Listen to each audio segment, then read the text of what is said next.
Адам өлтірсе де кейбір жағдайда бұндай қатаң жаза тағайындалмайды. Ал жергілікті тұрғындардың жалғыз күнкөріс көзі болып табылатын балық аулау кәсібі қоғамға қаншалықты қауіпті? Олардың келтірген зияны табиғатқа неше түрлі өндірістен түсетін залалlarдан әлдеқайда аз. Балық аулап жанұясын асыраған балықшылардың байып кеткені жоқ.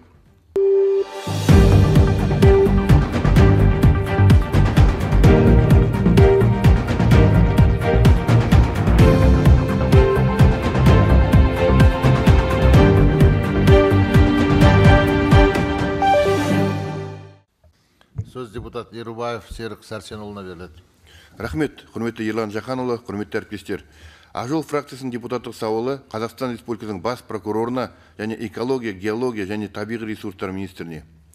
Каспий теңізінің жағалауындағы Атырау және Маңғыстау облысының сайлаушылармен кездескенде, сол өңірдің балықшы қауымдастығының миллиондаған айыппұл төлеп, тіпті кейбіреулері сотталып, түрмеге қамалған азаматтар мен олардың отбасыларының жанайқайын көрдік. Оған себеп Қазақстан Республикасының қылмыстық кодексінің 335-339 баптарының өте қатаңдығы. Мысал ретінде, үйленгеніне 2 ай болған Қарақия ауданының тұрғыны Нұрбек деген азаматқа өзінің автокөлігімен балықшылардың балығын апарып беруге жалданғаны үшін 339 баппен 5 жылға сотталып, мүлкі тәркіленіп, 145 миллион 290 мың теңге айыппұл салынған. Қазақстан Республикасының министрлер кабинетінің 1994 жылғы желтоқсандағы қаулысымен балық аулау мен өндіру объектісінің болып табылатын өте сирек және жойылып кету шегінде тұрған су жәндіктері түрлерінің тізбесін бекітілген болатын. Қазіргі кезде бұл тізбе үкіметтің 2006 жылғы қаулысымен бекітілген.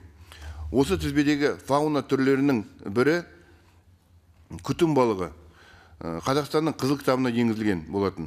Баршаға вобла деген атаумен белгілі Каспий торта балығының аулаған кезде арасында күтім балығы да кездеседі. Бір топқа жататындықтан олардың айырмашылықтары да шамалы. Бірақ тек 1 килограмм күтім үшін бұзушыға 900 мың теңгеден артық айыппұл салынады.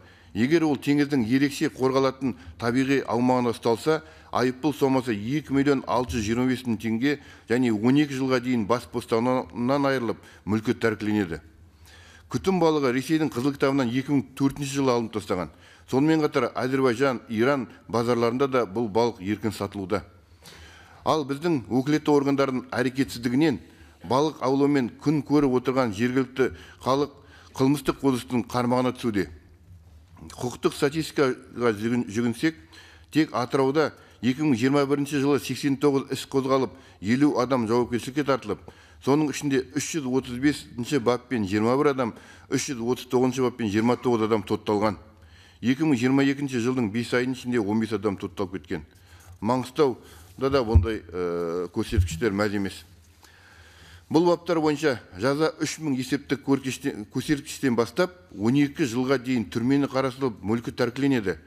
Адам өлтірсе де кейбір жағдайда бұндай қатаң жаза тағайындалмайды. Ал жергілікті тұрғындардың жалғыз күнкөріс көзі болып табылатын балық аулау кәсібі қоғамға қаншалықты қауіпті? Олардың келтірген зияны табиғатқа неше түрлі өндірістен түсетін залалlarдан әлдеқайда аз. Балық аулап жанұясын асыраған балықшылардың байып кеткені жоқ. Сондықтан қарапайым балықшыларға осынша қатаң жаза тағайындау шамадан тыс деп есептейміз. Жүйелі түрде браконьерлік мақсатпен балық аулаған азаматтарды жауапкершілікке тартпау деп отырған жоқпыз. Бірақ бұл тізбеде кездейсоқ балықшыларды жанұясынан айырмай, келтірген залалға пара-пар айыппұл салу жолымен ғана шектелу керек деп санаймыз. Осыған байланысты күтім балығының популяциясының қалпына келуін және оның ол үшін сотталған азаматтардың қоршаған ортаға қауіпсіз екендігін ескере отырып, Ақ-жол фракциясы күтім балығын сирек кездесетін және құрып кету қаупі төнген түрлерінің тізбесінен алып тастап, өндірістік аулауға енгізуді қарастыруды. Екінші, елімізде балық түрлерін аулаған үшін сотталған азаматтардың жазасын заңнама шеберінде барынша жеңілдету мәселесін қарап, сәйкес айыппұлға ауыстыруды сұрайды. Рахмет. Құрметпен Ақ-жол фракциясы.